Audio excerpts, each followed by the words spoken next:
Please be seated. Our scripture lesson today is Luke 15, 11 through 32. This is a well-known parable, but always good to hear.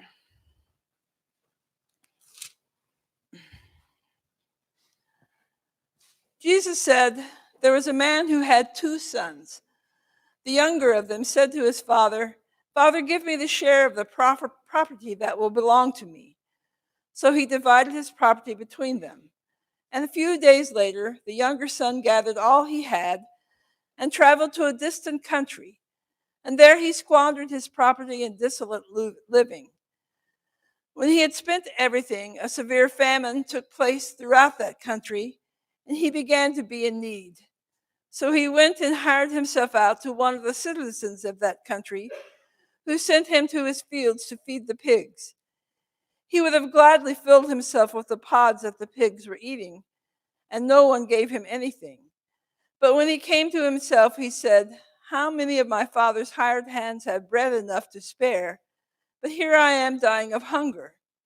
I will get up and go to my father, and I will say to him, Father, I have sinned against heaven and before you. I am no longer worthy to be called your son. Treat me like one of your hired hands.' So he set off and went to his father. But while he was still far off, his father saw him and was filled with compassion. He ran and put his arms around him and kissed him. Then the son said to him, 'Father, I have sinned against heaven and before you. I am no longer worthy to be called your son.' But the father said to his slaves, 'Quickly bring out a robe, the best one, and put it on him. Put a ring on his finger and sandals on his feet. And get the fatted calf and kill it, and let us eat and celebrate. For this son of mine was dead and is alive again. He was lost and is found.' And they began to celebrate. Now his elder son was in the field, and when he came and approached the house, he heard music and dancing. He called one of the slaves and asked what was going on. He replied, 'Your brother has come, and your father has killed the fatted calf, because he has got him back safe and sound.' Then he became angry and refused to go in. His father came out and began to plead with him. But he answered his father, 'Listen, for all these years I have been working like a slave for you, and I have never disobeyed your command. Yet you have never given me even a young goat, so that I might celebrate with my friends. But when this son of yours came back, who has devoured your property with prostitutes, you killed the fatted calf for him.' Then the father said to him, 'Son, you are always with me, and all that is mine is yours. But we had to celebrate and rejoice, because this brother of yours was dead and has come to life. He was lost, and he has been found.'" The word of God for the people of God.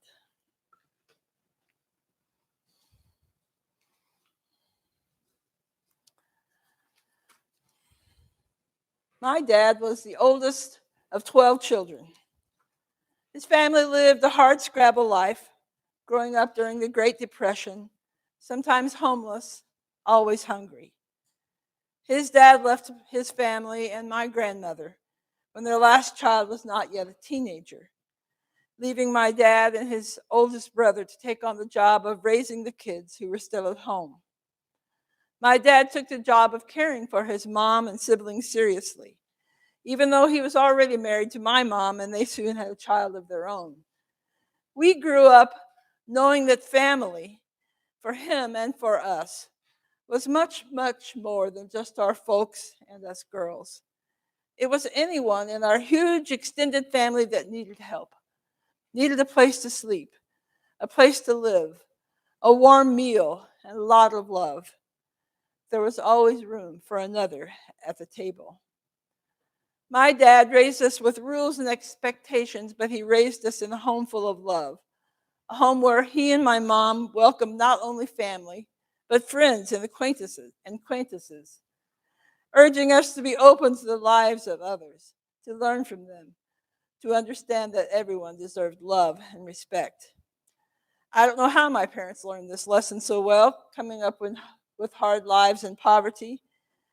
Maybe they were just trying to make up for all the loss and sorrow in their own lives. All I know is that we never felt afraid, and we learned to welcome everyone with deep hospitality. But that's not to say that we didn't have disagreements. My dad wanted us to have better lives than what he and my mom had had growing up. They worked hard and expected us to do the same. They wanted us to have real jobs, jobs that were safe and made good money. And I wanted to be a musician, having started my first band when I was 15. And the combination of being a musician and growing up in the turbulent times of my youth often made the gap between my dad and I so great, I couldn't figure out how to make a bridge back to him.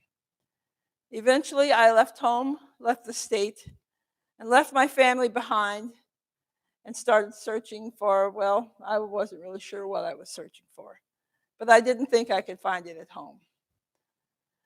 Maybe that's what the son in our parable felt when he decided to leave home. Maybe he felt like the greater world offered more opportunity, more excitement, a break from the humdrum life of the family farm. Maybe Dad's love seemed like a burden rather than a blessing, and he just needed to find his own way. But that didn't work out so well for him. He hadn't really taken those lessons about family and love and respect they had learned from his dad to heart, and didn't know how to survive on his own. He was at the lowest point of his life and finally decided it was better to live humbly as a servant to his father than to die lonely and rejected in a pig pen. So he gathered himself together, rehearsed his speech, tried to remember how to be humble and accepting, and trudged his way home. He didn't expect to be welcomed.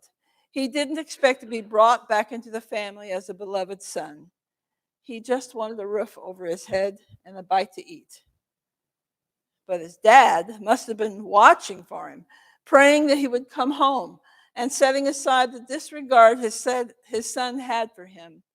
He was ready to welcome him home, waiting for him. He ran to him and hugged him and kissed him and honored him as his beloved son.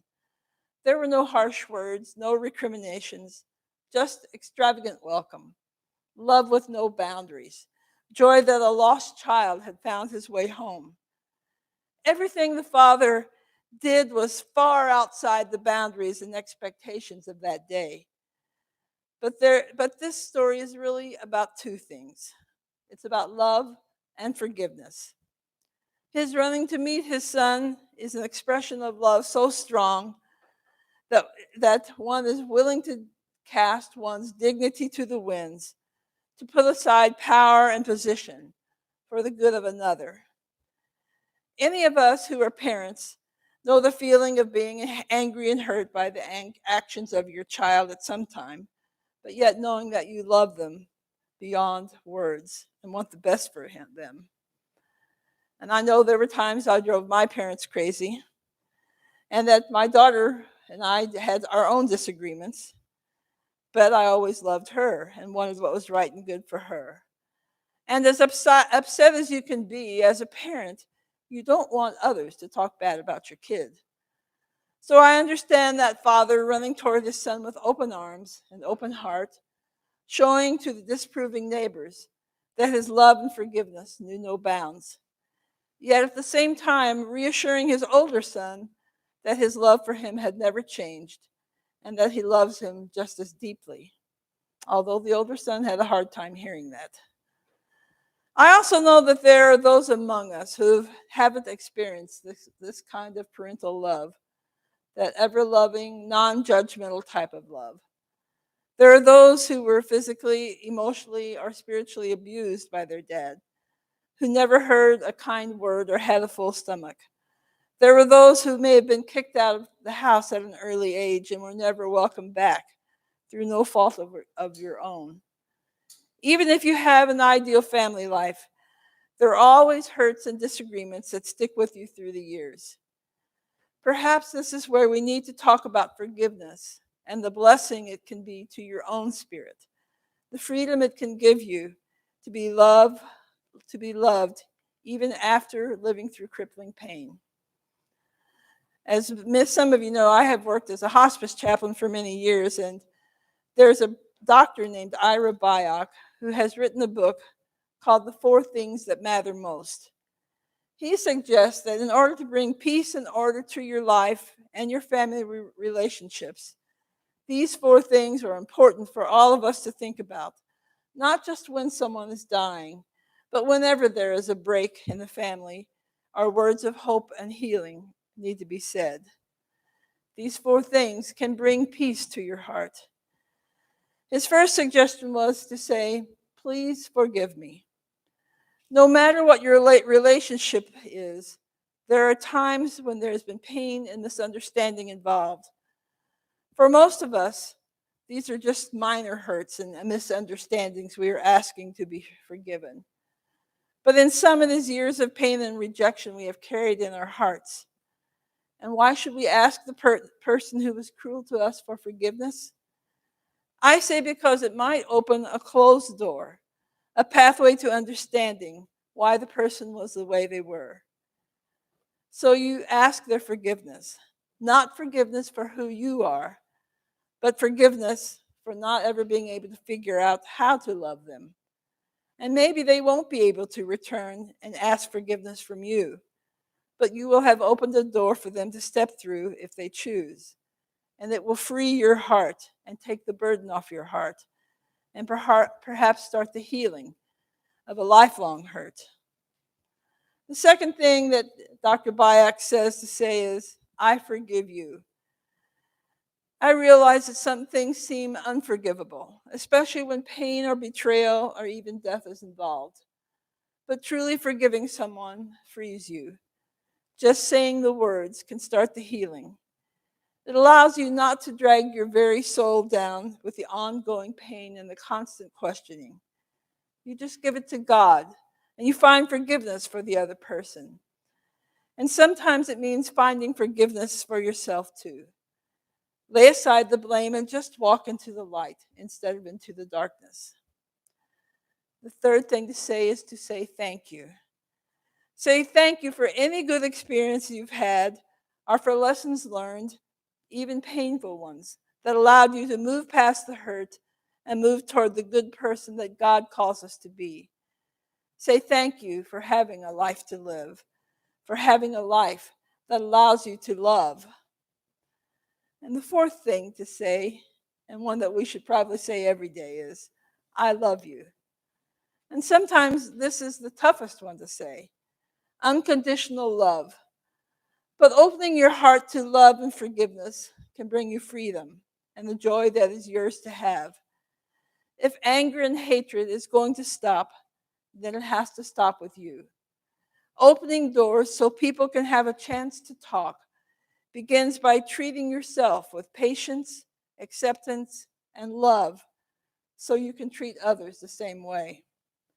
Love and forgiveness is a way to say, enough is enough. The four things that matter most can bring new understanding and relief from old pain. They are not always easy, but they are important. I know it may be asking a lot, and I know it takes courage to open a locked heart. I think of the prodigal son and his prodigal father. Both of them went against the accepted way of interactions with each other. The son taking all he had and needed before his time. The father continuing to love unconditionally, even through the pain of losing a son.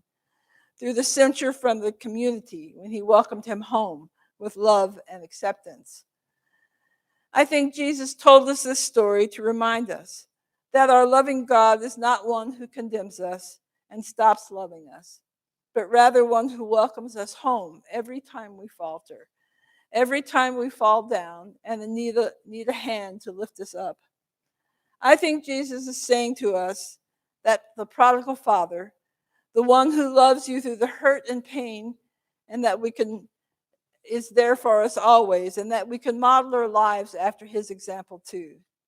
Because sometimes loving is the hardest thing to do. As for me, I eventually did come home.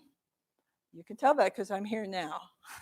I found that although my dad and I had trouble sometimes saying the word I love you, I learned about loving from his actions as much as I did from his words. I learned the actions of love and acceptance are just as important as words when it comes to loving. My dad was a quiet man.